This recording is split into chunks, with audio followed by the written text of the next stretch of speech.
By now, everybody knows the success of Hyundai, the Korean company that has become the fastest growing brand in the world, and it's been embraced by thousands of Canadians. They've done it with a wide variety of cars, from the sensible Elantra, the stylish Sonata, and all the way to the top-of-the-line Genesis luxury sedan. Now they have one of the most unique-looking cars on the road. They're really hoping to bring young, sporty buyers into the showroom. This is the Veloster. A 3-door hatch or 4-door, whatever you want to call it. We'll talk about that in just a minute. First, let's have a look at this new Hyundai.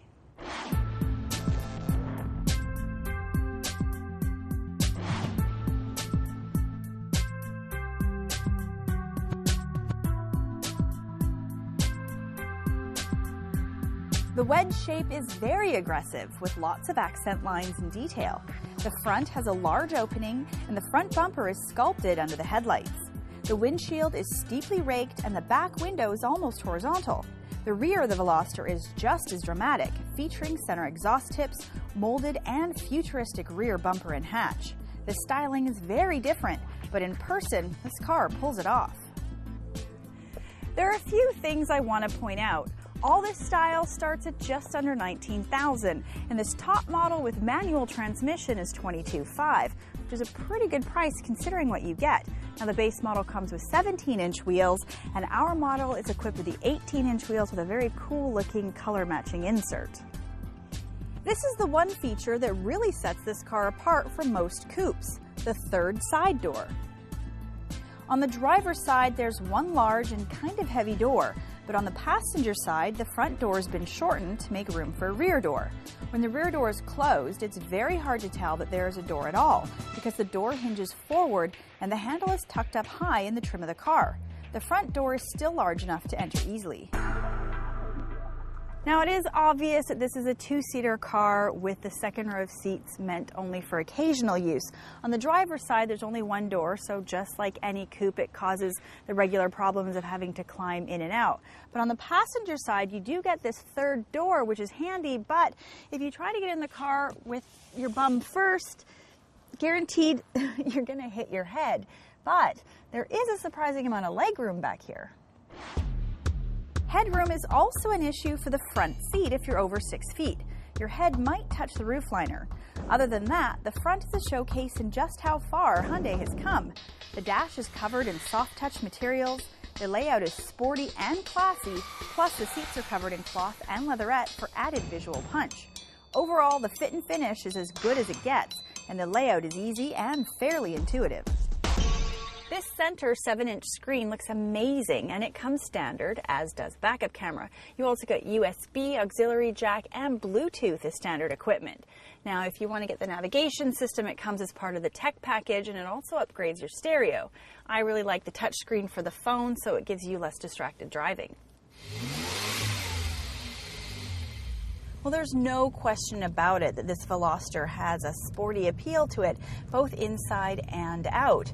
But will it really appeal to enthusiasts? Not really.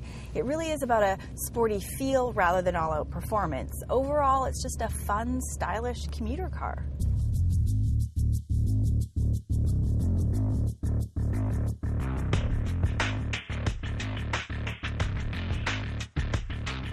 The engine is the same unit found in the Accent subcompact from Hyundai.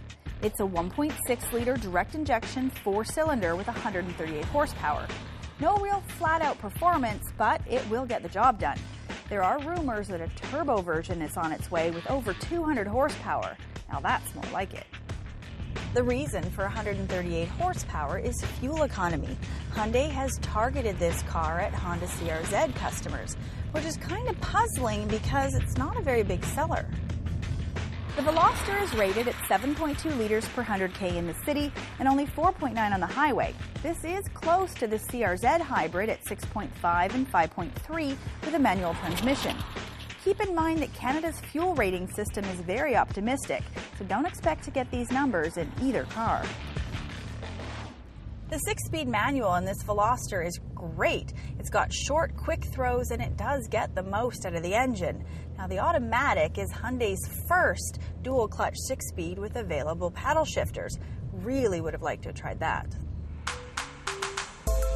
For the small, low, and light car, the Veloster is fun to toss around, and it feels sporty, making up for the small engine. Surprisingly, this car isn't just fun around town, it's very good on the highway. It just zips along. The steering isn't very precise, but that's to be expected with a lot of the Korean cars. They haven't quite figured out how to give good feedback to the driver yet. The view out the front window is great, but there is a little bit of a blind spot over your left shoulder. Now, when I got in to drive this car, I was a little concerned when I saw the split rear window, because in other vehicles like the CRZ, the view out the back's a bit obstructed. But I think because the window's not as slanted, the view out the back's actually fine.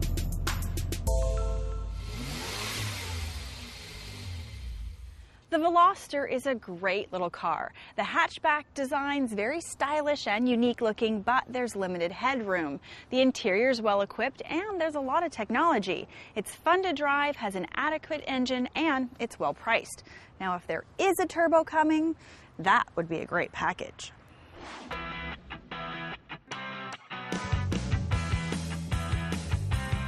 Did you miss something on the new Veloster? You can see the entire review again at drivingtelevision.com.